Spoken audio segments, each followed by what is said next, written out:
on this Oke, saya share screen ulang.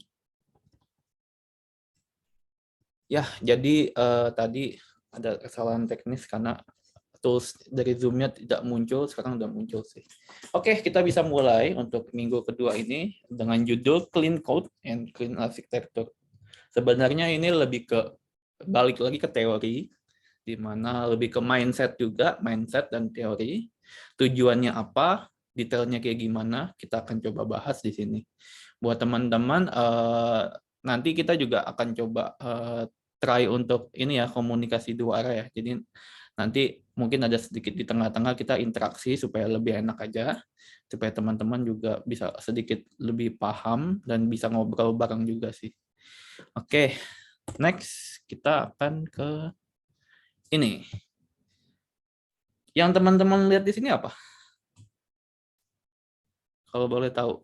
Coba dari Mas Evan, menurut Mas Evan ini apa?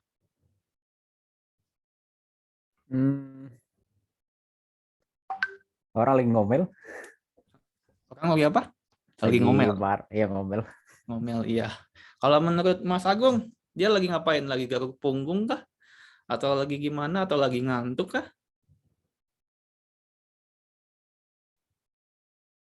Mas Agungnya nggak ada suara. Sebentar. Oke, coba kalau dari Mas Jedi.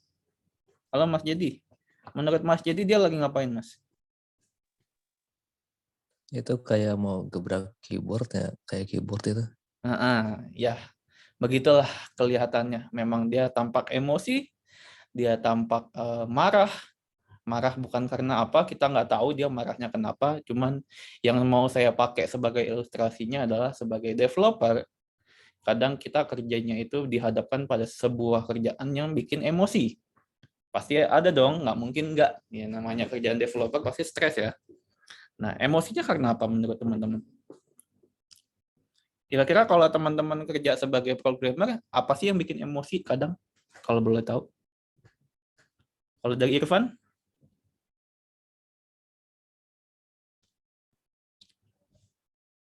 Halo, Irfan? Irfan? Wah, nggak connect ya. Kalau dari Mas Fajar sendiri? Ya. Nggak, kalau kita kan lagi ngebahas soal ini, apa emosi ini. Ada seorang programmer yang lagi emosi. Ya kan? Kira-kira apa sih yang membuat developer itu emosi?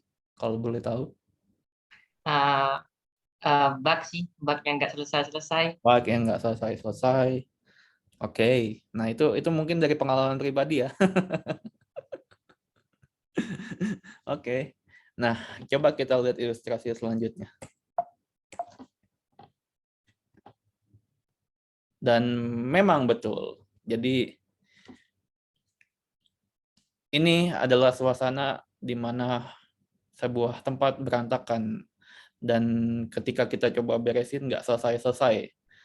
Meskipun terlihat cukup rapi, tapi lihat banyak banget baju yang berterbangan di mana-mana, bantal kemana-mana, dan lihat ceweknya stres juga dan mencoba untuk menarik napas.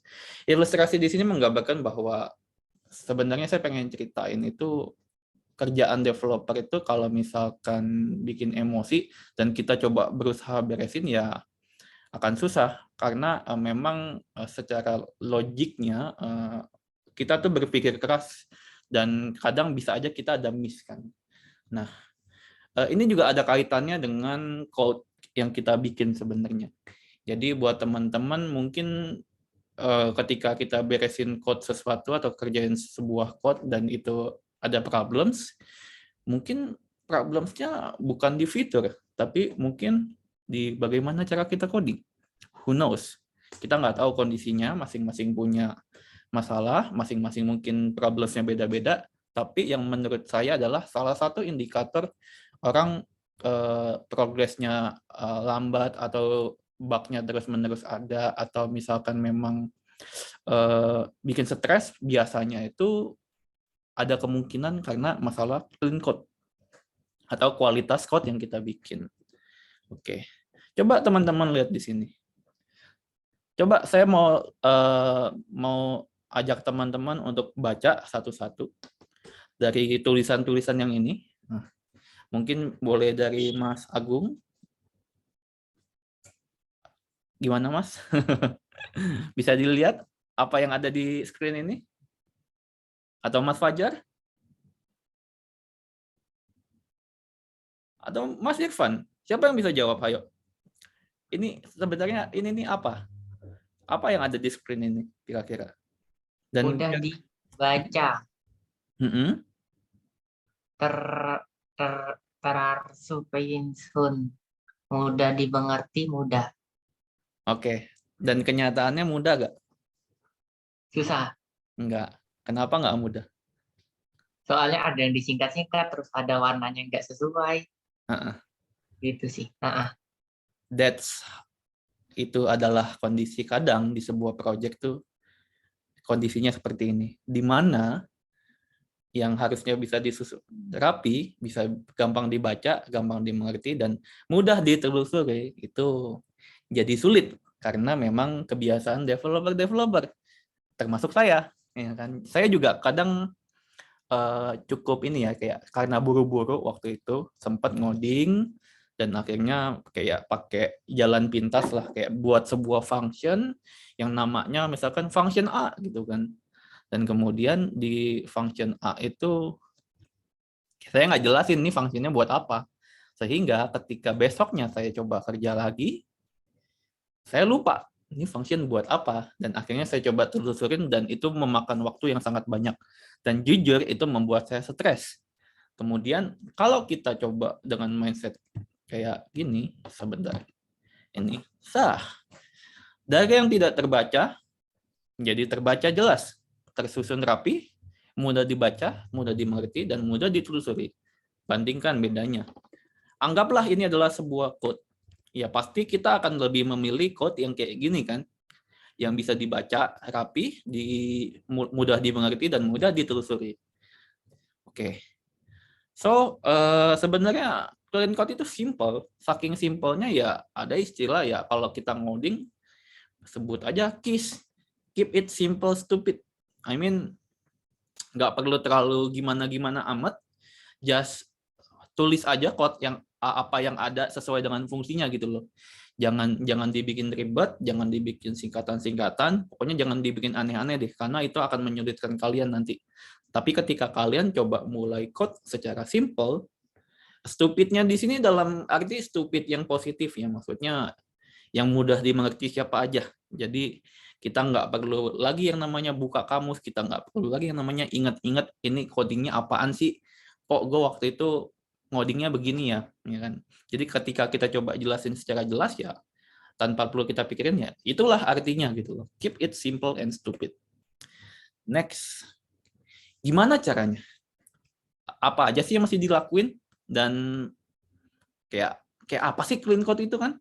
Nah, next kita akan coba langsung lihat sebenarnya. Ini penerapannya simpel buat teman-teman. Kalau misalkan teman-teman mau coba praktekin, gampang banget. Mungkin bisa dimulai dengan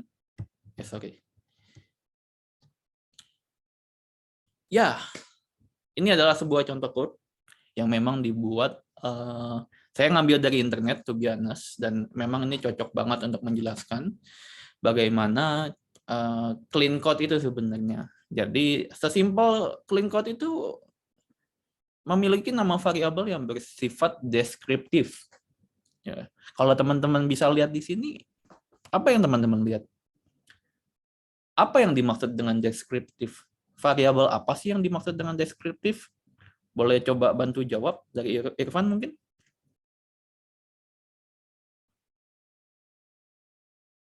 Iya, Pak. Deskriptif. Nama variabel yang bersifat deskriptif. Deskriptif itu berarti buat variabel yang menjelaskan tentang nilai yang terkandung di variabel itu. Jadi yang menggambarkan. Jadi semuanya kalau semuanya current date. Jadi kan current date itu hari ini. Jadi ya berarti variabel itu menampung buat hari ini gitu. Oke, nice. Itu sih. Oke. Jadi sebagai contoh, memang kalau kita ngomongin x time sama dengan date.now.isFormat, itu itu nggak ngejelasin sama sekali X time itu apa, waktu X gitu kan. Jadi memang itu tidak terlalu deskriptif. Dan yang perlu kita lakukan adalah memang membuat sebuah variabel yang ya tujuan dari variabel ini adalah data untuk menampilkan tanggal sekarang. Jadi itu contohnya teman-teman. Next. Saya mau minta tolong sama Mas Jadi, coba dibaca. Nama variabel yang mudah dicari. Kalau dari contoh yang ada di sini, kira-kira apa yang dimaksud menurut Mas Jadi? Ini ngambil data mahasiswa ya.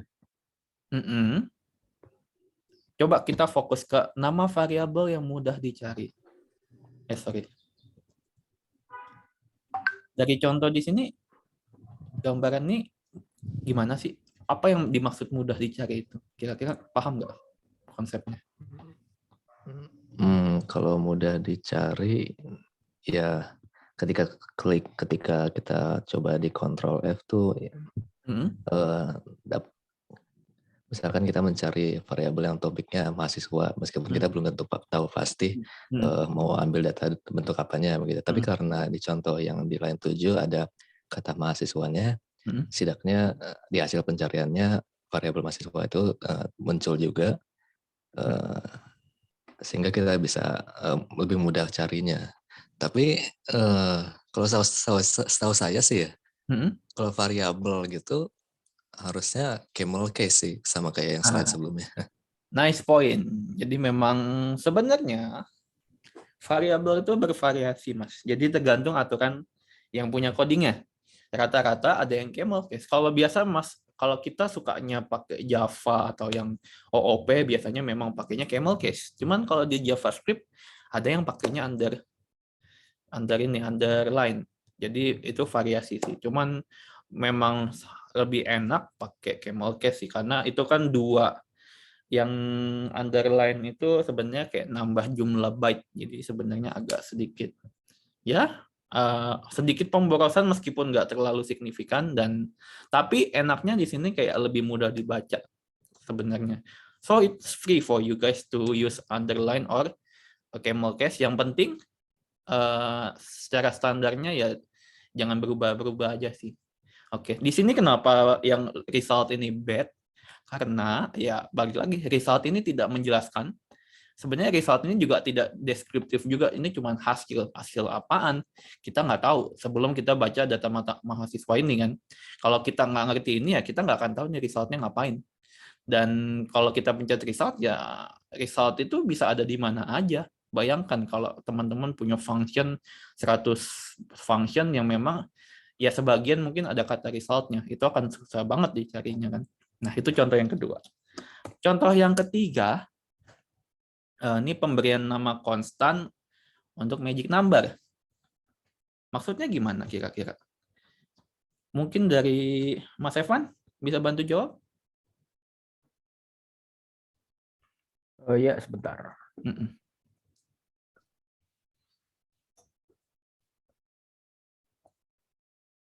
Dapat gak kira-kira maksudnya?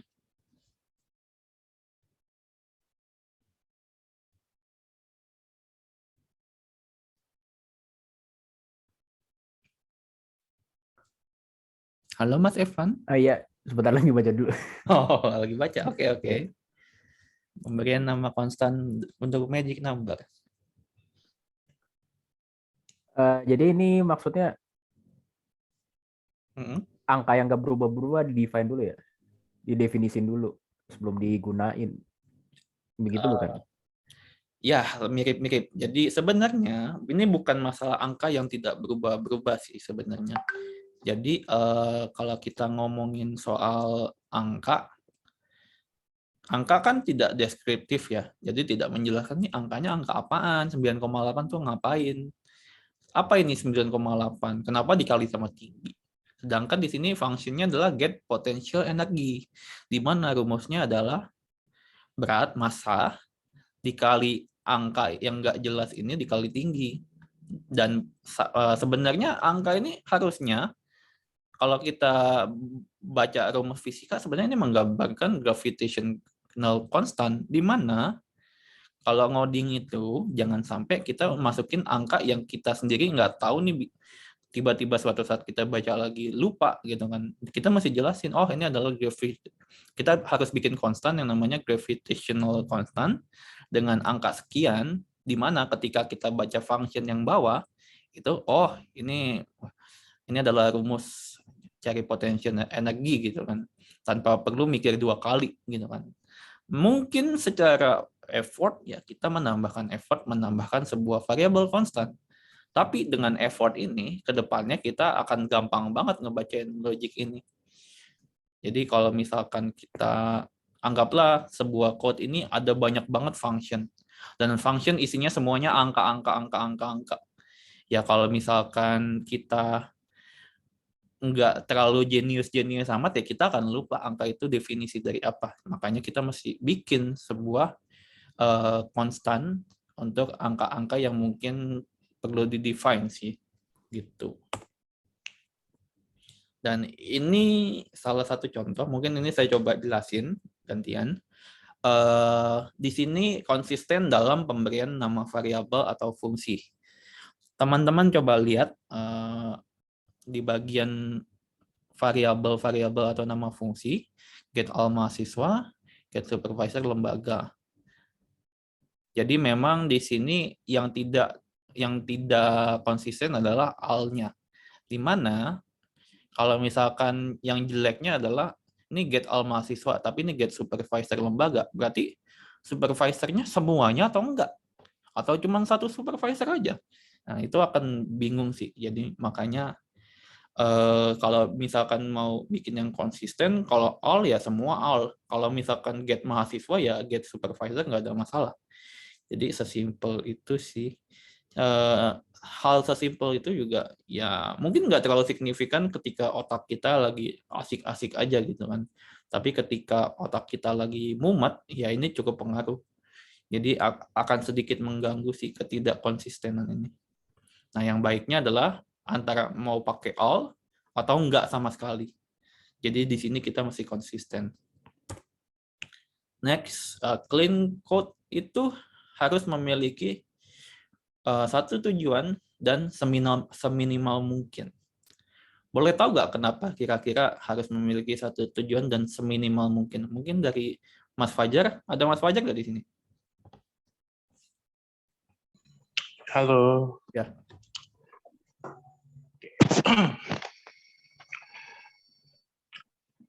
Bisa bantu jelasin Mas Fajar, kenapa fungsi harus memiliki satu tujuan dan seminimal mungkin? Oke. Aku belum baca semua nih, tapi mungkin yang menurutku seminimal mungkin itu tidak terlalu banyak code-nya, jadi lebih ringkas. Terus satu tujuan tuh jelas, misalkan satu fungsi tujuannya untuk A, satu fungsi untuk B gitu. Oke. Jadi seperti itu. Jadi di kemudian hari kalau misalkan kita mau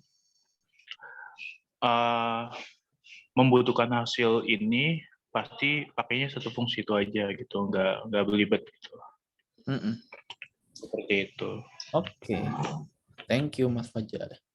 Ya, benar banget. Jadi memang sebenarnya saya pernah ngalamin ketika ada seseorang ngoding dan isi functionnya itu gendut banget. Jadi satu function itu bisa ada 400 sampai 600 line, di mana saya harus tracing satu-satu, dan itu pusingnya minta ampun. Jadi memang ya itu salah satu pain point kita. Dan ketika saya baca pun sebenarnya functionnya itu ternyata banyak banget tujuannya. Jadinya kan kayak ini kita nggak tahu, kalau kita nggak nge-tracing codingnya, kita nggak tahu nih tujuan dari sebuah function ini. Makanya dari awal kita membuat sebuah function, kita diharuskan untuk ya jelasin functionnya sesuai. Kita akan jabarin functionnya sesuai dengan nama yang kita buat. Kalau misalkan memang untuk dapetin data aktif supervisor, ya functionnya harus mendukung itu, yang dimana dia harus mengembalikan data supervisor. Jangan ada urusan yang lain. Nggak perlu tuh yang namanya langsung kirim email ke klien. Nah, itu kalau misalkan kita mau ada kirim email ke klien, ya kita pisahin aja. Jadi kayak invite supervisor lembaga, berarti invite by email kan berarti. Nah, sedangkan kalau kita lihat contoh yang buruk ini, kita mau invite tapi kita dapetin data lembaga supervisornya dulu. Secara singkat mungkin ini nggak ada masalah sama sekali, tapi in long term, in long run, kalau misalkan kebanyakan hal kayak gini dan ini akan semakin gendut, itu akan memperburuk keadaan kondisi coding kalian sih. So dari awal kita at least masih pisahin kayak gini. Oke. Next kita menuju ke nama dan isi fungsi harus sesuai dengan apa yang dilakukan. Ya, kayaknya sama aja, mirip-mirip. Jadi misalkan kalau kita bikin nama untuk invitation, ya jangan buat untuk yang hal-hal yang lain. Kayak gini kan, misalkan kelas invitation, dia mau ngelakuin sesuatu nih, dimana ini kalau kita ngisi sesuatu logik di sini, ini berarti kita sudah melanggar aturan clean code. Yang seharusnya kalau misalkan memang kita memiliki sebuah kelas invitation, ya yang kita lakukan adalah berhubungan dengan si invitation. Kemudian penamaan fungsi yang deskriptif dan mudah. Nah, ini kadang suka ada teman-teman yang mungkin entah memang punya kamus-kamusnya sendiri atau gimana. Cuman kalau kita membuat kayak tadi yang kita jelasin di awal, tidak deskriptif sama sekali dan tidak mudah, ya itu akan menyusahkan kita. Kalau di sini memang get dem itu kan tidak menjabarkan ini apaan, dem ini apa. Ngapain ada si dem ini. Sedangkan kalau yang ini get flagged cell, berarti kita mendapatkan sel yang sudah ditandain pakai bendera. Nah, ini berarti ini penanda dari game nih. Oh, di sel ini sudah ditandain. Jadi secara user interface pun kita tahu bahwa maksudnya dari definisi ini adalah di game board ini akan tampilin bendera gitu. Jadi ini lebih clear. Tapi apa yang terjadi kalau kita mungkin kita bisa pakai flagged cell tapi dengan nama yang susah. Misalkan get flagged cell aja gebut-gebut misalkan kayak gitu. Itu nggak tahu tuh apa. Jadi itu juga nyusahin sebenarnya. Jadi yang penting sekarang kita coba pakai yang deskriptif. Selain itu yang penting mudah dicerna. Meskipun nanti ada kayak bahasa Jerman yang sesuai, ya jangan dipakai karena itu menyusahkan kita. Masa kita masih buka Google dulu, ini apaan sih maksudnya, baru buka codingnya, itu kan nggak lucu ya. Jadi makanya harus deskriptif dan mudah. Terus argumen tidak terlalu banyak pada suatu fungsi.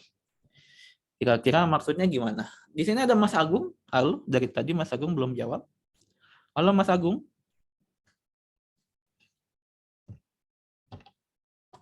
Halo.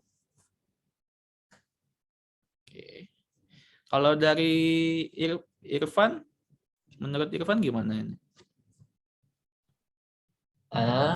Argumen tidak terlalu banyak pada suatu fungsi. Ya jadi kalau bisa ini sih, kalau mungkin dibikin kayak variabel paramsnya itu objek tuh. Jadi ditampung dalam satu variabel, tapi satu variabelnya itu mengandung beberapa banyak nilai gitu. Tujuannya biar nggak terlalu banyak paramsnya sih di fungsinya itu. Ya. Jadi biasanya kalau ngoding itu, ini argumen. Argumen ini adalah kayak parameter-parameter yang akan dilempar datanya ke dalam sebuah argumen dan akan dipakai ke dalam sebuah fungsi yang ditentukan. Nah, tapi bayangkan kalau kita mau testing, tiba-tiba kita salah satu argumennya kita miss, atau kita lupa masukin telepon num, atau bahkan kita salah masukin yang harusnya integer, bahkan kita masukinnya string. Otomatis itu akan menyebabkan bug, di mana sebenarnya bisa aja kayak kita define kelasnya dulu, set dulu, baru kita masukin ke dalam argumennya, ya udah satu objek gitu, self config gimana di sini. Jadi di kelas ini kita define-nya memang udah langsung jadi sebuah objek, di mana ya ini gampang banget dibaca dan potensial miss-nya pun nggak sebanyak ketika kita masukin kayak gini sih. Apalagi kita masih set satu-satu. Ya better kayak gini. Meskipun terlihat lebih banyak ya, tapi at least ini akan mengurangi beberapa error-error yang mungkin bisa aja error karena kita tidak sengaja. Kayak gini. Oke, kira-kira paham? Kita lanjut. Tidak ada side effect pada code. Ya, sama seperti kita minum obat, teman-teman. Kalau kita minum obat, pasti ada efek sampingnya. Ngoding pun ya, kalau bisa sih nggak ada efek sampingnya ya. Karena, balik lagi kalau kita kayak ngelakuin sesuatu yang memiliki efek samping, kita harus nge-handle lagi, kita harus balik lagi, kita harus ngecek lagi, kita harus validasi lagi, dan itu nggak bagus banget sih. Contohnya, kalau yang di bad ini kan, bad skenario-nya adalah pertama, kita define ada sebuah nama namanya Cristiano Ronaldo. Tapi karena kita mau define sebuah function yang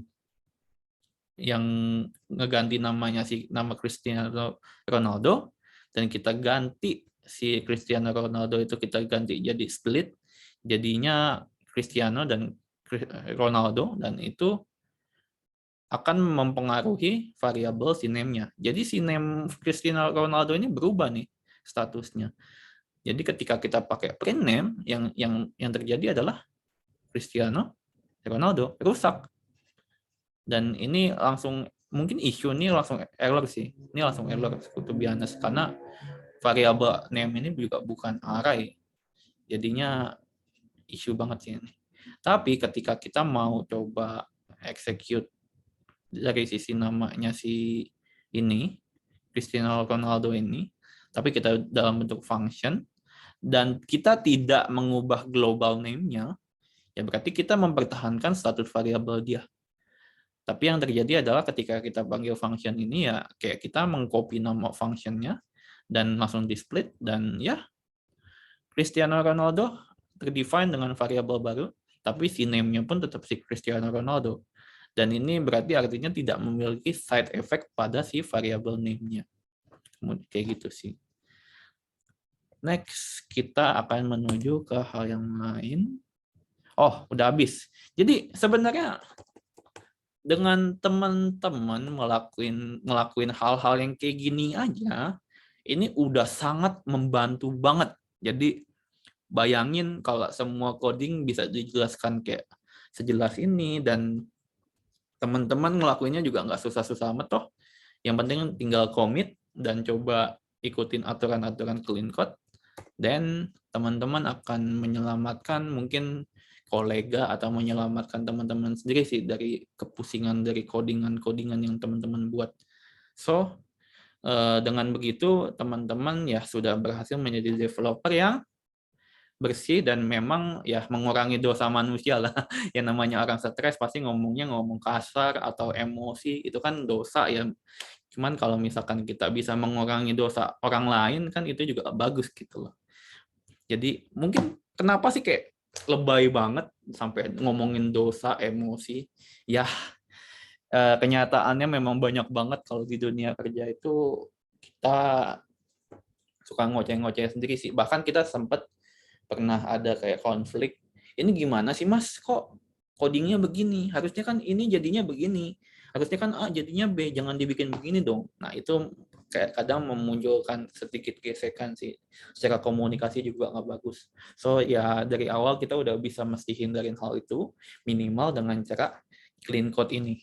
Gitu. Dan next-nya yang kita bahas lebih ke clean architecture. To be honest, di clean architecture sendiri secara teori agak cukup pusing. Saya sendiri juga butuh waktu belajar juga, jadi memang dari dulu kita pelajarin clean architecture juga tidak semudah itu sih.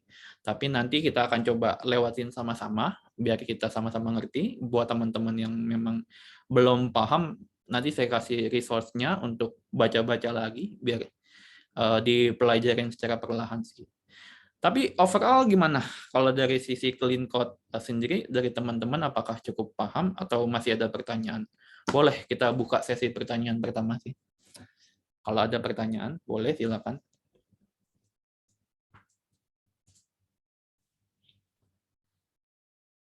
1 menit saya buka sesi pertanyaan. Saya sambil minum. Oke. Apakah ada pertanyaan?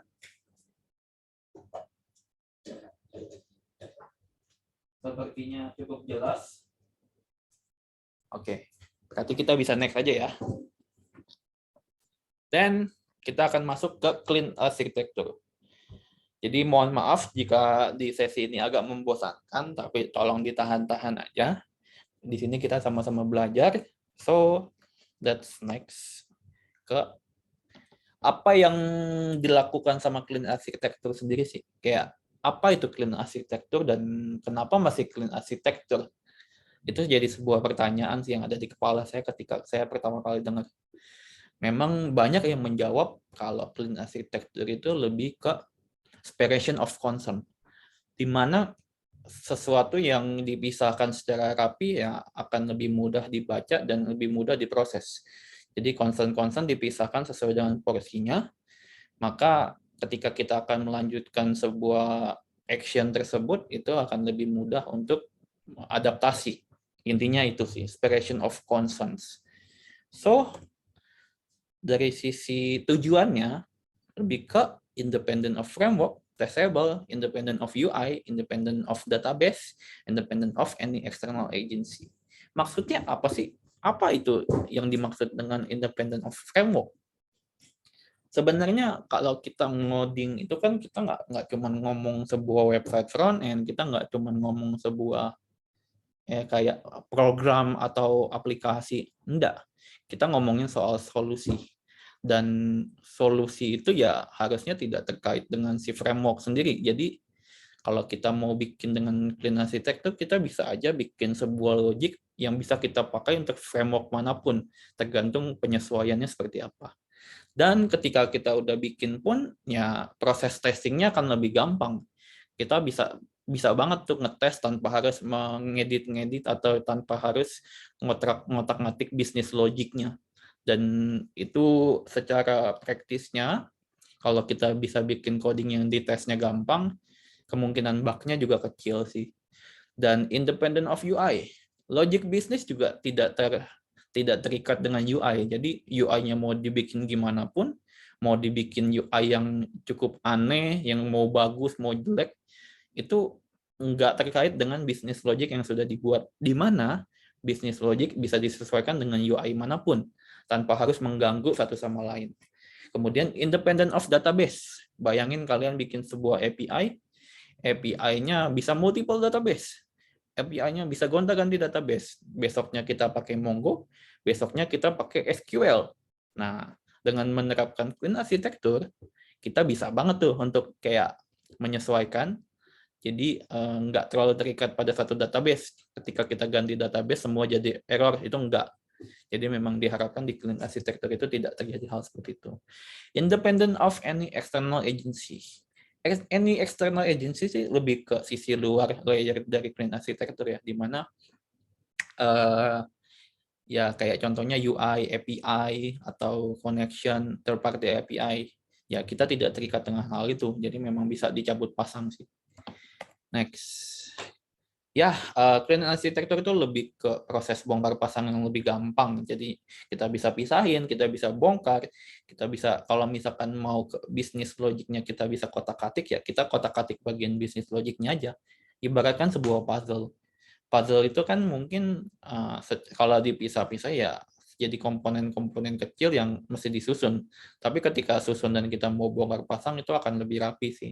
Dan kita tahu sisi mana yang perlu kita isi, dan semuanya akan terlihat bagian-bagian mana yang perlu kita beresin. Ketimbang kalau kita pecah-pecah jadi satu atau kita gabungin jadi satu, itu kita kayak sebuah puzzle yang kalau dicopot nggak bisa, itu jadinya nggak bisa digonta-ganti dan kalau dipaksa malah pecah. Dan itu akan merusak code kalian. Dan ini adalah teori clean architecture, di mana proses clean architecture sendiri dibagi jadi 4 sebenarnya. Di sini dijelasin kalau ada yang namanya enterprise business rules, application business rules, interface adapters, framework, and drivers. Dan kalau teman-teman lihat di sini, ini ada tulisan in Word dan ini kayak ada tanda panah ke kanan. di mana ini adalah melambangkan dependensi, keterikatan. Jadi secara teori, clean architecture itu adalah konsepnya dari yang kecil, dari yang besar nggak boleh tergantung sama yang kecil. Dari yang kecil nggak boleh tergantung sama yang besar. Jadi maksudnya yang misalkan kalau kita lihat use case ya bisa pakai si entities, tapi si entities nggak bisa pakai use case. Jadi maksudnya setiap perubahan-perubahan yang ada di entities ini tidak mempengaruhi use case sama sekali sih. Jadi memang ya kita bisa pakai entities ini buat apa aja. Intinya gitu. Jadi memang tidak terikat, tapi memang dipisahkan. Nah, jadi 4, enterprise, application, interface, framework, and driver. Nah, di sini juga ada sebuah contoh flow of control, di mana kalau kita lihat controller and presenter itu kan ada di sini. Gimana caranya proses dari controller bisa ke presenter?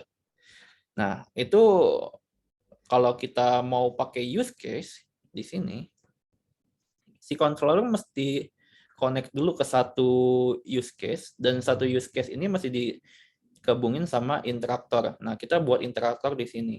Interaktor ini akan nyambung juga ke presenter, di mana ketika controller pengen akses ke presenter, misalkan ada logic yang ada di use case ini, kita masih masuk dulu ke use case, di mana di logic use case ini, kita akan sambungin si use case dengan use case interaktor yang terhubung dengan presenter langsung. Jadi nggak bisa tuh kalau dari controller use case langsung ke presenter, itu nggak bisa. Mesti ada satu ikatan dulu dari si presenter sama si user interaktor di output portnya, controller dengan input portnya yang ditengahi oleh use case interaktor. Agak ribet, yes, ini ribet, tapi lama-kelamaan teman-teman akan biasa sih dengan logic seperti ini.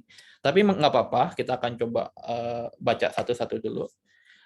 Jadi apa itu entities dalam clean architecture? Jadi entities dalam clean architecture itu lebih menggambarkan bisnis role utama secara garis besar yang bisa dipakai di use case. Jadi contohnya kayak gimana sih? Jadi biasanya entities itu nge-define sebuah objek, data structure atau function yang memang sifatnya global.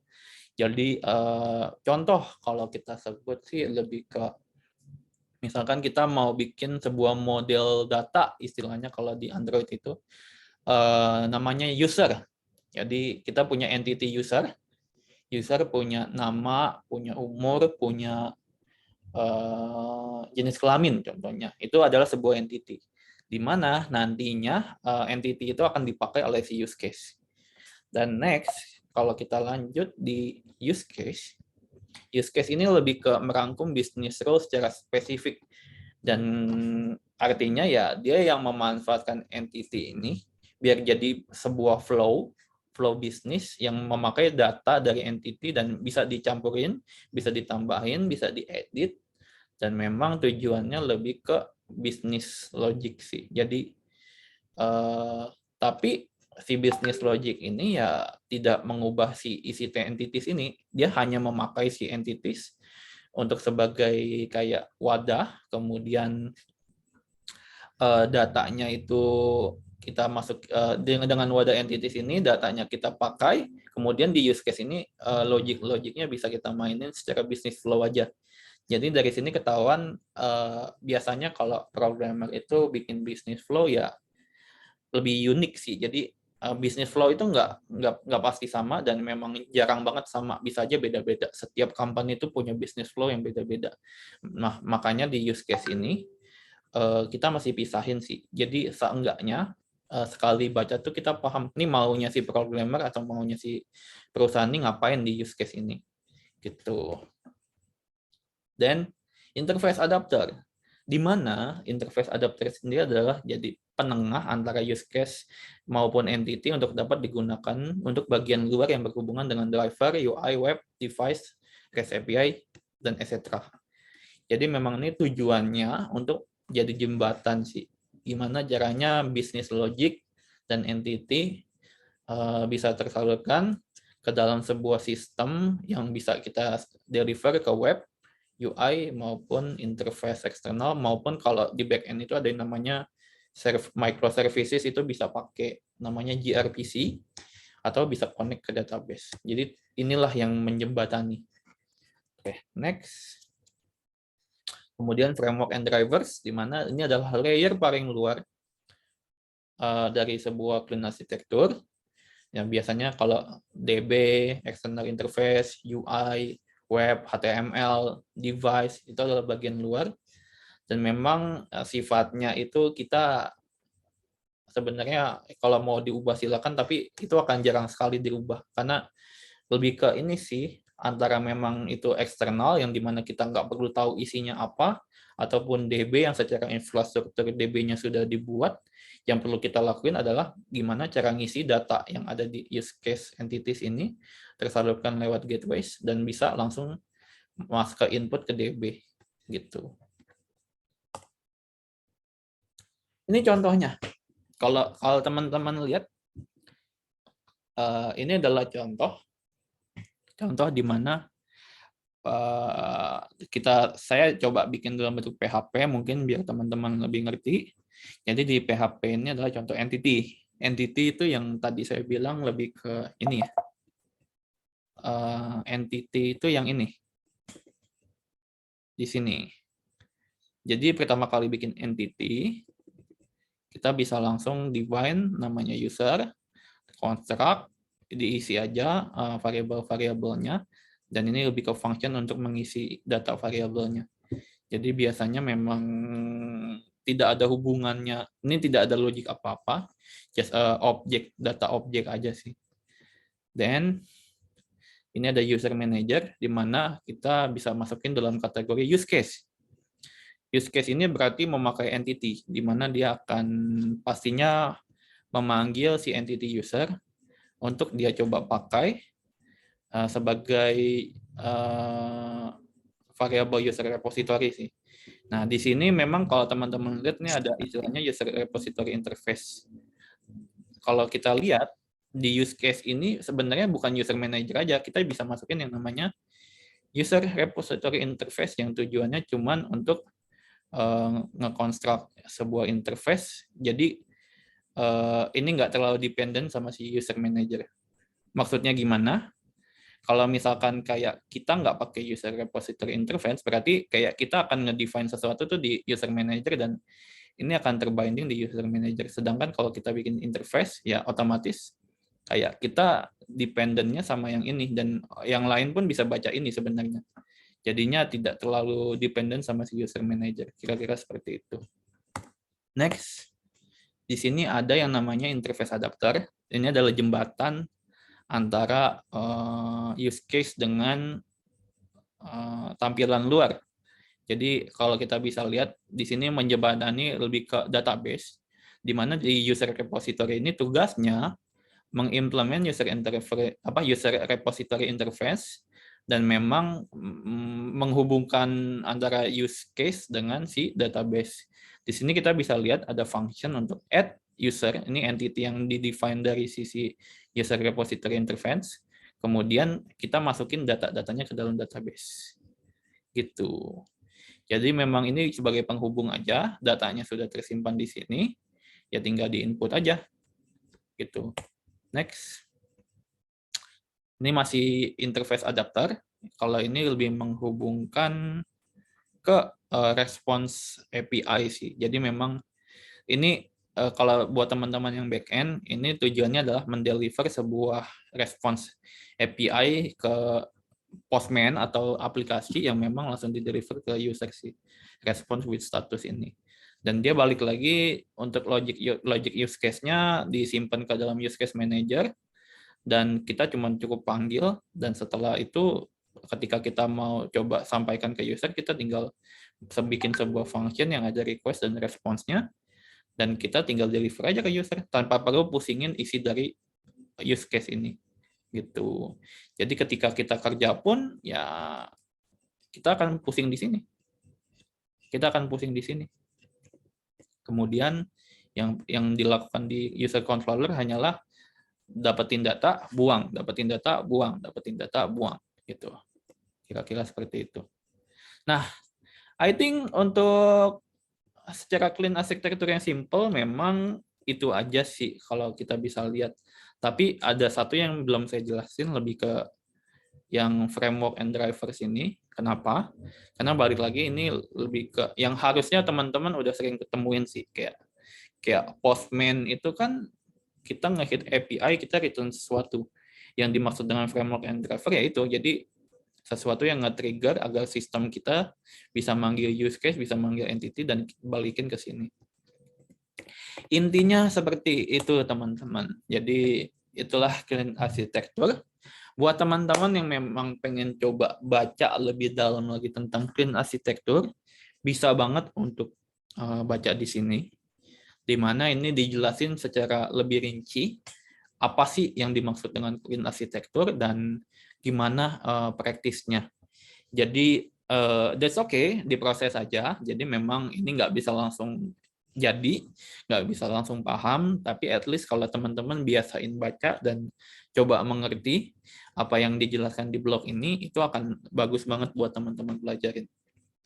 Atau teman-teman kalau misalkan memang masih kurang paham, sebenarnya banyak kok di YouTube yang ngejelasin, ada yang bahasa Indonesia juga, itu clean arsitektur itu kayak gimana. Itu sampai dipraktekin bareng. Jadi memang itu biasanya itu dia juga sambil belajar. Waktu itu saya sempat nonton, dia sambil belajar di YouTube. Dan dia tuh ngejelasin, oke, setiap interface, setiap ininya, setiap clean arsitekturnya tuh dia pahamin satu-satu. Dia sambil buka blog, dia juga sambil nanya-nanya, dia sambil coba ngobrol sama community, dan itu asik banget. Mungkin teman-teman bisa coba nonton, nanti saya kasih linknya. Kira-kira seperti itu sih. Apakah ada pertanyaan? Ya, pastinya harusnya banyak sih ini pertanyaan, karena ini cukup kompleks ya secara teori. Mungkin teman-teman bisa nanya, saya kasih waktu buat teman-teman sekitar berapa menit? 2 menit untuk kumpulkan pertanyaan.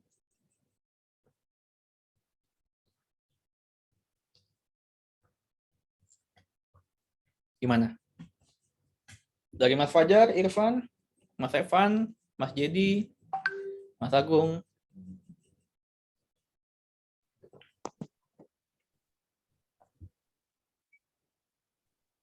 Wah, seperti udah pada kalau jawab. aku dari itu ya, dari clean arsitektur kayaknya cukup kompleks dan cukup menarik juga dari skema flow-nya. Menurut aku ya memang pasti di awal agak-agak sulit ya kalau kita udah membagi-bagi seperti itu. Karena kan itu lebih ke OOP ya jatuhnya ya.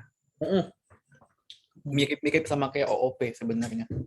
Jadi kalau misalkan orang yang biasa basicnya di Java mungkin akan lebih mudah mengerti di situ. Betul banget.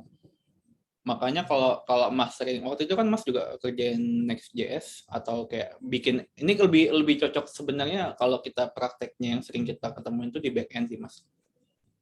Back-end-nya yang dulu kita bikin itu kan kebanyakan kalau yang expert itu pakainya clean architecture, di mana folder cabangnya tuh banyak banget. Tapi sebenarnya masing-masing punya layer sendiri dan punya fungsinya yang kalau kita baca itu gampang banget kalau kita tahu alurnya. Jadi terlihat kompleks, tapi ketika kita paham itu, wah, itu ibaratkan kayak harusnya kita biasanya baca berapa ratus line of code dengan pemisahan folder yang cukup jelas dan terdefine secara function per 4 layer ini, itu akan lebih gampang banget dikelola sama otak kita ketika kita paham dengan clean architecture. Balik lagi. Ya, aku setuju Bang. Balik lagi, ilmu clean architecture sendiri sebenarnya udah lama banget. Jadi udah dari tahun 2012. Dan secara spesifik sih ini nggak ngejelasin dia bisa dipakai di mana, dia harus dipakai di back end atau di front end. Tapi ini lebih ke teori yang memang tidak tergantung sama framework. Jadi memang semua bahasa program bisa pakai konsep ini. Yang tentunya memang penerapannya mungkin berbeda-beda.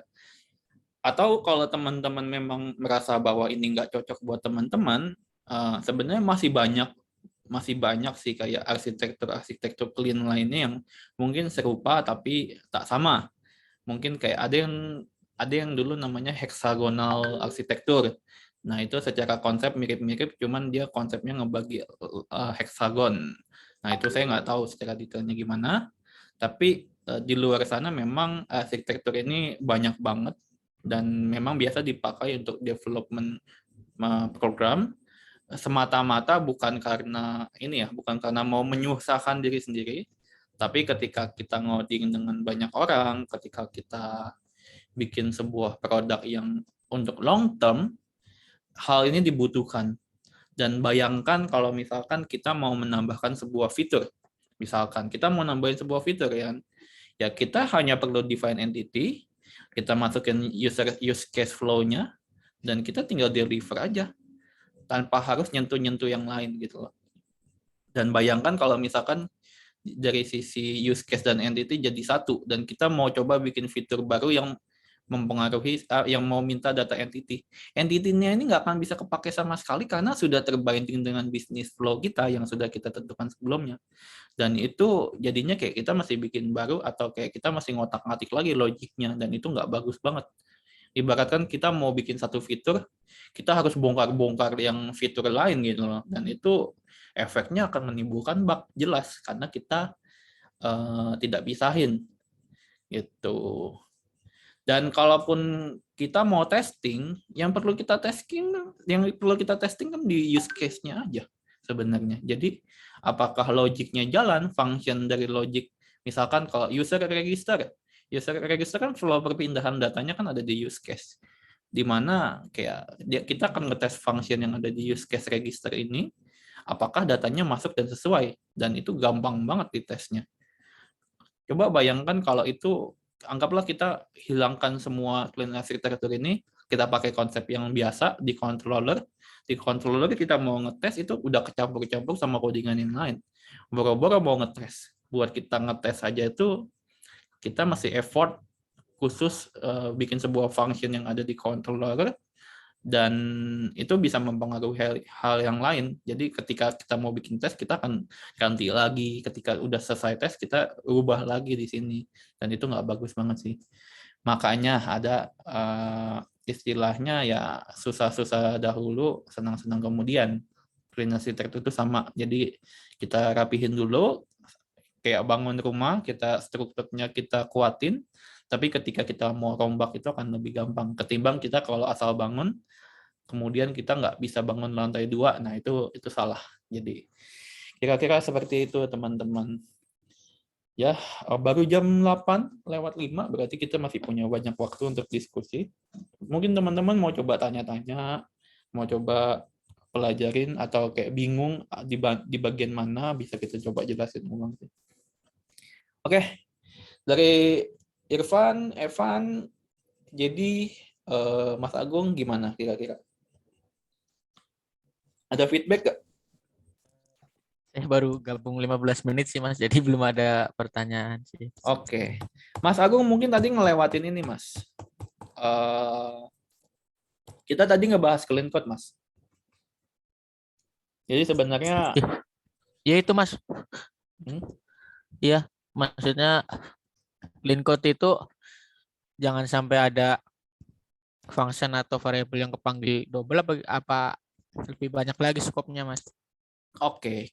Ibaratkan kalau kita ngelihat ya di sini, sebenarnya lebih ke disiplin diri sendiri aja sih Mas. Jadi memang clean code itu tidak sesulit itu. Jadi clean code itu lebih ke aturan-aturan dasar yang memang kalau kita bisa sebut keep it simple and stupid. Dimana sekali kita baca kita ngerti. Maksudnya gimana sih Mas? Kayak nih, kalau misalkan kita ngomongin soal clean code kan berarti harusnya sekali baca kita langsung ngerti. Kayak contohnya kalau kita baca variable x time, kita kan nggak tahu x time ini apaan kan. Kalau misalkan kita hari ini baru bikin x time adalah untuk current date, mungkin besoknya kita lupa. Jadi sebenarnya yang mesti kita ganti adalah si variabelnya ini dari x time jadi current date. Dan coba bayangin kalau kita bikin sebuah variabel namanya current date, date.now is format, terus kita tutup aplikasinya, seminggu kemudian kita buka lagi, sekali kita baca, ini current date. Ini adalah variabel current date. So, kayak kita nggak perlu mikir panjang untuk tahu ini fungsinya buat apa sih, Mas. Gitu. Dan penerapan clean code sendiri lebih ke mudah dibaca, mudah dimengerti, sama mudah ditelusuri, kemudian nggak menimbulkan banyak asumsi-asumsi liar. Contohnya kayak result. Result kan bisa macam-macam. Bisa aja resultnya ini bukan buat data mahasiswa, bisa aja nih resultnya buat data dosen contohnya. Kalau kita nggak baca sampai akhir kan kita nggak tahu kalau ini buat mahasiswa. Tapi kalau kita ngejelasin dari depannya kita udah tahu, oh ini JSON-nya mahasiswa nih. Jadi kita nggak perlu baca sampai sini, kita udah paham. Next-nya, sama nih, anggaplah kita mau bikin function nih, Mas. Functionnya misalkan hitung-hitungan untuk dapetin energi. Masukin variabel mass sama height. Nah, tapi ada satu variabel angka aneh yang muncul tiba-tiba di tengah untuk melengkapi rumus. Dan kita nggak tahu ini apaan. Dan coba bayangin ada ratusan function kayak gini. Pusing nggak tuh Mas kalau sebagai developer? Bisa aja hitungannya jadi miss. Ya kan? Jadi makanya kita coba define si angka ini jadi pakai konstan untuk menjelaskan ini angkanya sebenarnya buat apa sih. Gravitational constant artinya untuk menghitung energi kita butuh tenaga dari gravitasi. Jadi perkaliannya adalah massa kali gravitasi kali tinggi. Nah, itu akan menghasilkan sebuah energi. Ketika kita define kayak gini, ini akan jadi enak banget dibaca. Kira-kira sesimpel itu sih Mas kalau clean code. Jadi effortnya juga harusnya nggak terlalu besar, tapi dampaknya luar biasa. Hal simpel kayak gini bisa banget tuh buat yang namanya mempercepat kerjaan kita, mempercepat pemahaman kita dalam sebuah coding kita. Kemudian ya baca aja. Jadi even kita nggak bisa ngoding pun, at least kita tahu sebenarnya, oh ini buat invite supervisor lembaga. Oh kalau mau ngedit di sini ya. Nah itu kan lebih enak. Even kita belum bisa ngoding pun, at least kita bisa telusurin dan kita bisa belajar sambil ngotak-ngatik gampang banget. Tapi coba bayangin kalau kita punya variabel sendiri yang memang nggak tahu definisinya apa, terus kita mau coba ngotak-ngatik. Ya semua function mesti kita kotak-atik satu-satu dulu baru kita tahu fungsinya. Tapi dengan adanya definisi ini jadi gampang banget buat teman-teman ngotak-ngatik sesuai dengan naming-namingnya. Itu sih Mas kira-kira. Ngerti nggak?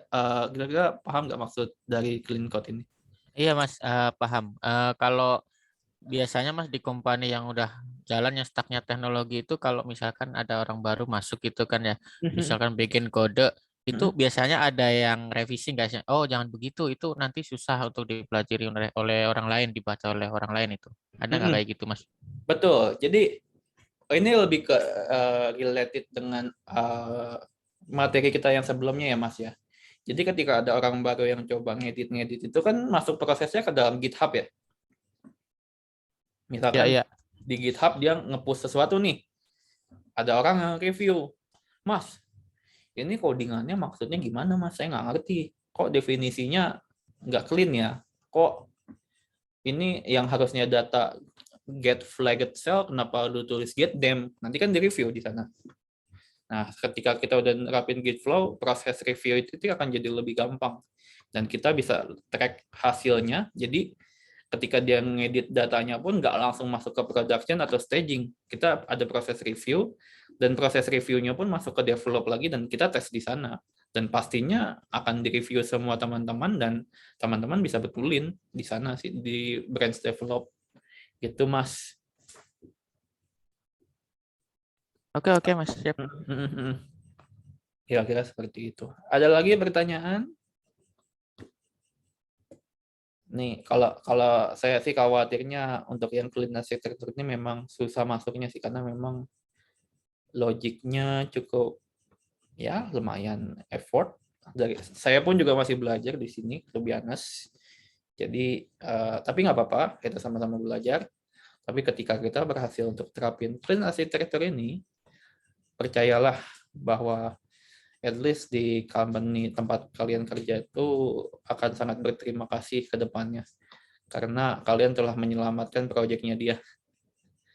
Selebay itu sih. Jadi memang clean architecture-nya terlihat menyusahkan, tapi sebenarnya tujuannya adalah menyelamatkan company. Dalam arti produknya bisa lebih gampang scale, lebih gampang untuk deliver ke teman-teman semua, kalau semua teman-teman sama-sama ngerti, bisa satu tujuan, bisa satu project, bisa masing-masing beda tujuan pun bisa dibikin juga tanpa harus saling nyentuh, dan itulah fungsinya clean architecture. So, I think kalau teman-teman juga udah nggak ada pertanyaan, I think that's it from me. Agak cepat karena memang kita nggak terlalu banyak praktek, karena balik lagi ini lebih ke konsep, metodologi, dan yang teman-teman mesti lakukan adalah memang terus-terusan untuk mencoba bikin project. Coba aja ikutin, kayak kalau mau bikin project, coba biasakan untuk clean code-nya itu kalau bisa yang gampang dibaca. Terus kalau teman-teman mau coba iseng-iseng bikin sebuah aplikasi dengan clean architecture, teman-teman bisa cari di internet, itu banyak banget kayak skeleton-skeletonnya yang menerapkan fungsi-fungsi kayak gini. Di GitHub banyak banget dijelasin, dan teman-teman bisa running, dan teman-teman bisa coba praktekin kalau teman-teman berubah di use case apa yang terjadi. Dan ya, praktek adalah guru paling mutakhir untuk kita sebagai developer sih, intinya itu. Mas, boleh bertanya di luar ini nggak, Boleh. tentang pengalaman aja nih Mas, sharing ya. Apa? Sorry nih teman-teman, takutnya Santai Mas, kita open kok. Pertanyaannya dasar banget soalnya nih. Ini jadi kan saya kan lagi belajar ya Mas ke React.js ya. Kalau kita mau belajar itu lebih ke kita mengerti semua basic-basicnya nggak sih, kayak di JavaScript kan gitu ada row notation, ada apa namanya conditional operator, short circuit conditional.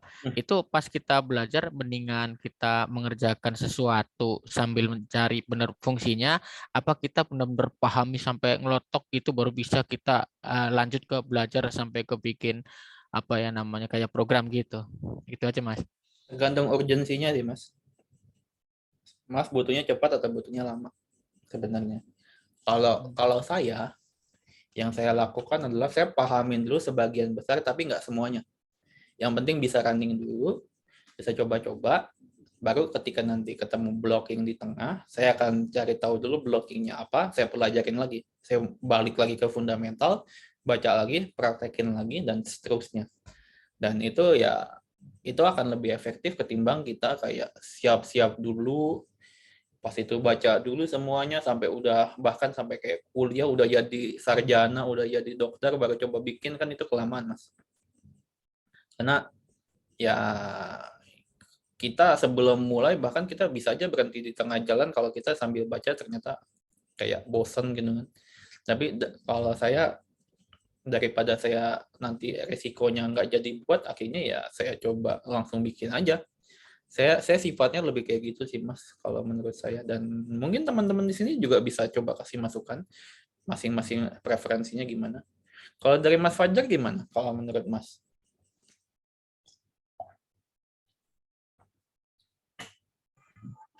Halo, oke. Tadi gimana Mas? Ngomongin soal ini Mas, apa? Masalah belajar. Misalkan kalau mau belajar React, harus belajar dari dasarnya sampai paham betul baru bisa bikin project, atau kayak gimana menurut Mas? Oh gitu. Sebenarnya kalau belajar, better kalau menurut aku belajar sambil bikin project ya itu lebih bagus sih. Karena pasti banyak menemukan masalah dan pasti banyak menemukan solusi juga di situ. Daripada kita hanya belajar dari dasarnya aja, contohnya kayak belajar bikin stat, terus bikin ini tapi nggak digunain gitu, itu kan ya kayak kurang aja gitu. Kenapa nggak langsung aja, misalkan kita mau bikin project nih, project A gitu, terus kita pakai React, terus ya udah kita sambil belajar gitu, itu akan lebih banyak sih yang didapat. Karena pada saat kita bikin project pasti banyak masalah di situ pasti. Pertama, masalah database, masalah skema database-nya gimana, kalau misalkan full stack ya kan. Atau kalau misalkan front end, masalah untuk foldering datanya gimana gitu, struktur foldernya gimana gitu. Dan untuk React pun menurut aku sama seperti yang clean arsitektur. Kalau di front end ada yang namanya struktur folder yang namanya seperti itu loh, yang dipotong-potong. Apa ya, aku lupa. Jadi kayak misalkan ada komponen-komponennya gitu, dipecah-pecah. Komponen yang terkecil hingga terbesar gitu. Maksudnya apa? Maksudnya komponen terkecilnya kan ada button gitu. Gimana caranya agar button ini ya bisa kita pakai di halaman-halaman lain. Jadi kita nggak usah buat button baru gitu. Jadi tinggal kita pakai aja. Tinggal kita panggil-panggil aja. Itu namanya atomic design. Oke, sorry aku baru ingat. Sama itu sama seperti clean arsitektur.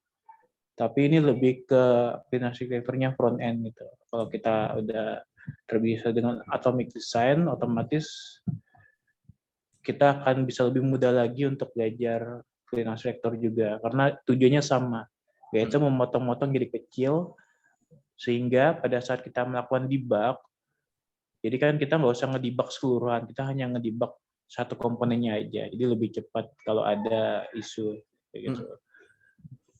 Oke. Dan ya itu tadi betternya kita sambil buat proyek aja gitu. Jadi kita banyak pengalaman di situ. Aku dulu juga kayak gitu soalnya hingga sekarang. Itu lebih asik juga. Ya. Thank you banget atas jawaban yang cukup jelas dari Mas Fajar. Jadi gitu ya Mas Agung ya. Jadi memang it's okay to start early, maksudnya sambil belajar. Soalnya kalau bikin aplikasi itu nggak cuma soal fundamentalnya bisa atau enggak, tapi banyak banget problem yang bisa kita solving satu-satu. Dan sambil kita solving problem, pasti akan ada ketemu ilmu-ilmu yang, oh harusnya ini ada sebuah solusi nih. Contohnya di JavaScript kan ada yang pakai namanya ternary. Misalkan pakai ternary di conditional, nggak usah pakai if else karena nanti kebanyakan. Nah, nanti secara otomatis Mas akan lama-lama pasti akan kayak ketemu hal-hal yang kayak gitu. Dan Mas akan ngoprek-ngoprek lagi fundamentalnya, dan itu akan lebih cepat buat Mas pelajarin sih. Kayak dulu saya gimana caranya saya bikin aplikasi yang pakai data array yang banyak, tapi pengen saya ubah-ubah. Itu saya waktu itu sempat nggak ada fundamentalnya sama sekali. Saya asal oprek dan ketemulah istilahnya pakai data hashmap contohnya. Data objek hashmap yang bisa buat ngubah-ngubah array di dalamnya. Waktu itu, wah itu hal-hal yang kayak gitu tuh saya semangat banget buat saya pelajarin, dan meskipun nggak sekuat fundamental teman-teman yang lain, tapi at least aplikasinya udah jadi satu, dan sambil aplikasinya jadi satu, saya bikin aplikasi yang lain lagi, ya belajar lagi, kayak gitu aja.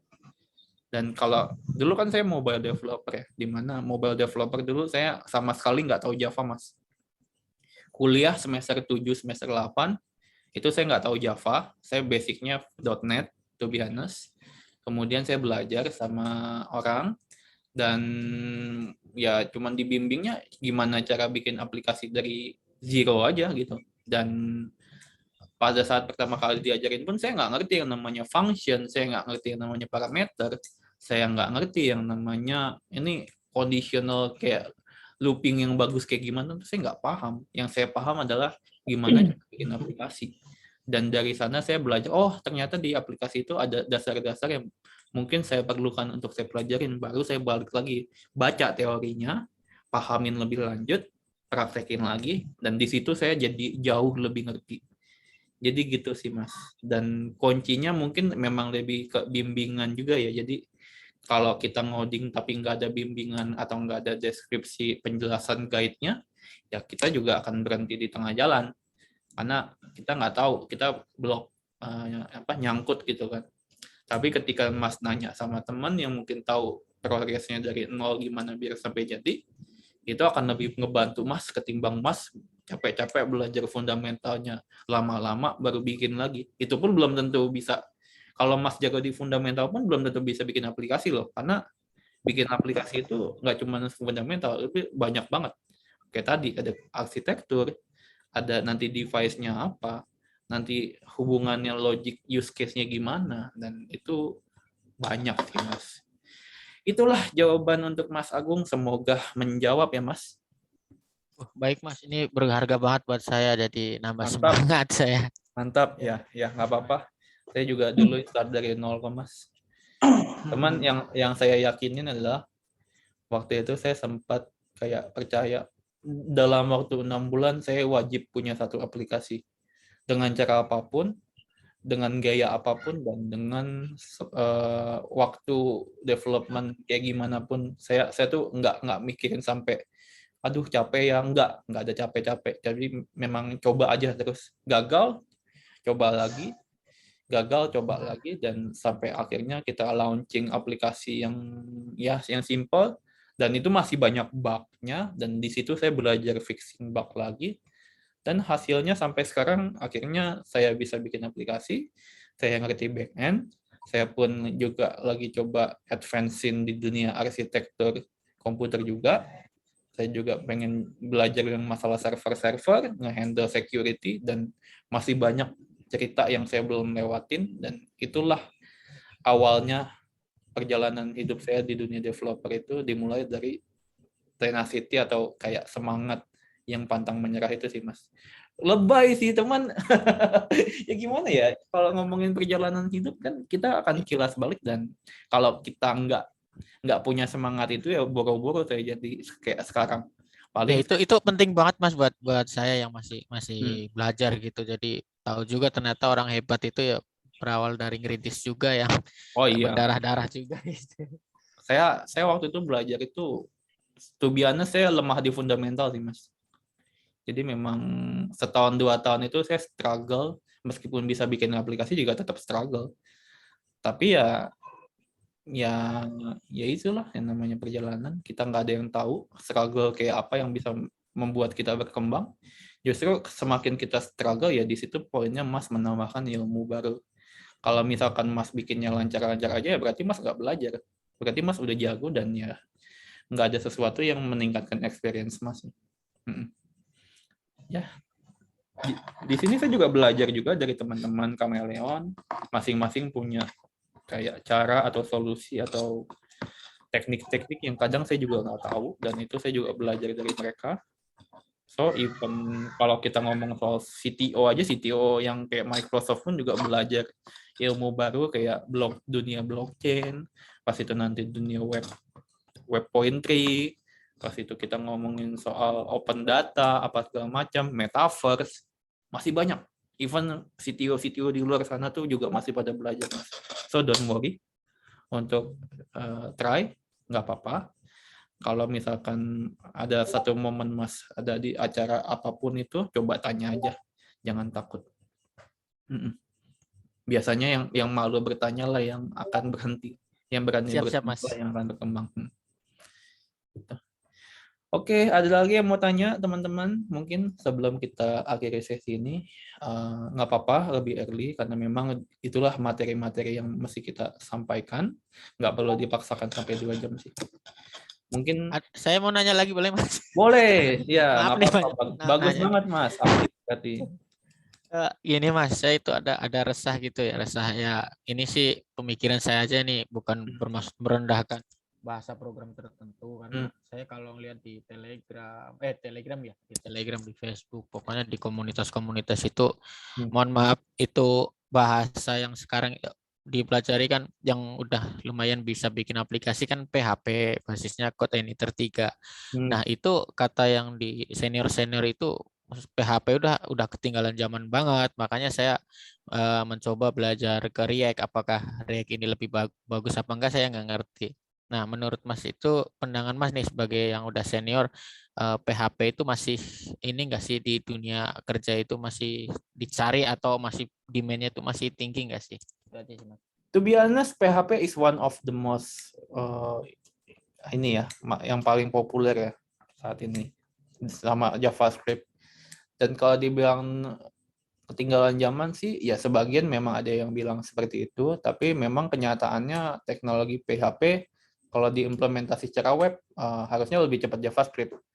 Tapi Mas nggak perlu takut, sebenarnya banyak kok kayak framework yang update-nya juga. Kayak contohnya, saya waktu itu sempat ngobrol sama developer juga yang memang biasa di JavaScript ya, Node.js, pure Node.js, dan dia bilang begini, sebenarnya dia dulu bisa pakai PHP, cuman merasa bahwa PHP itu ketinggalan, dan akhirnya dia ketemu satu framework namanya Rust.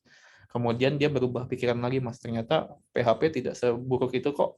Dan dia akhirnya jatuh cinta sama yang namanya Rust PHP.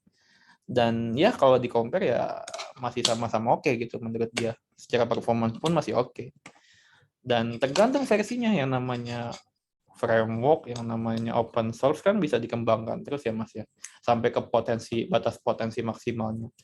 Paling yang perlu digarisbawahin adalah jeleknya PHP itu setiap kali update versi itu kadang bisa membuat aplikasi kayak membuat logiknya tuh bisa nge-breaking aplikasi. Dalam arti dia kayak beneran rombak logik abis-abisan sih.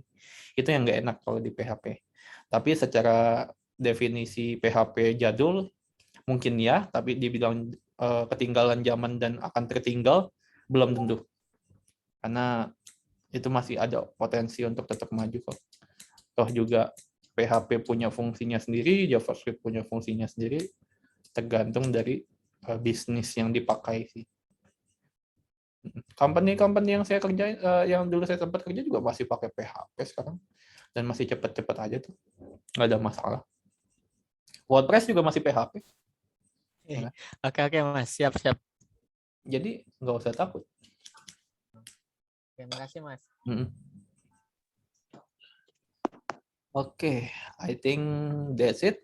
Kalau misalkan udah nggak ada teman-teman yang mau nanya di sini, paling nanti kalau mau nanya, boleh tanya di grup aja, jangan sungkan. Balik lagi, ini kan tujuannya memang buat belajar sama-sama.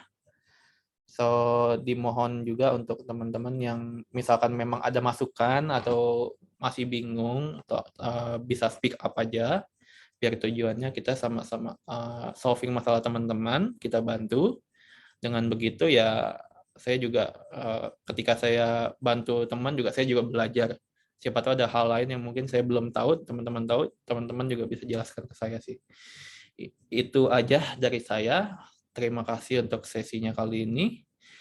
Yang udah hadir, thank you banget. Berarti di jam 8:30 ini kita bisa tutup acara Chameleon Academy sesi 2 yang membahas clean code dan clean architecture. Dengan demikian kita akhiri sesi ini. Terima kasih, sampai jumpa sampai minggu depan. Dan ya udah sampai minggu depan kita coba ngobrol lagi. Oke. Saya stop share. Udah, buat teman-teman yang memang mau leave silakan. Mau istirahat habis kerja, habis yang mungkin lagi ngerjain tugas kuliah, monggo. Kalau ada yang mau stay ngobrol juga nggak apa-apa, nanya-nanya santai aja. Saya di Mas sini. yang GitHub kemarin saya belum bisa praktek Mas, bisa di ini ya Mas, biar saya bisa praktek ini apa namanya, sampai ngerti gitu ya, nggak sampai ngerti sih, maksudnya bener nggak dari awal gitu, kode ada di lokal bisa sampai nyampe di hostingan gitu. Oh, oke. Yuk, nggak apa-apa sekarang aja Mas kalau mau. Nggak apa-apa emang. Apa-apa. Ya boleh sih kalau Masnya masih ada waktu. Mas udah punya si panel Mas? Saya ya justru itu Mas, saya nggak ada hostingan buat itu, program punyanya buat email doang. Oh, ya udah sini pakai hostingan kita aja buat coba-coba Mas. Iya boleh Mas. Coba settingin dulu ya. Kak Agus isi live ya? Ya, boleh. Thank you Evan. Oke, thank you ya Kak. Makasih Mas Evan. Terima kasih Mas Agung. Makasih teman-teman. Terima kasih teman-teman.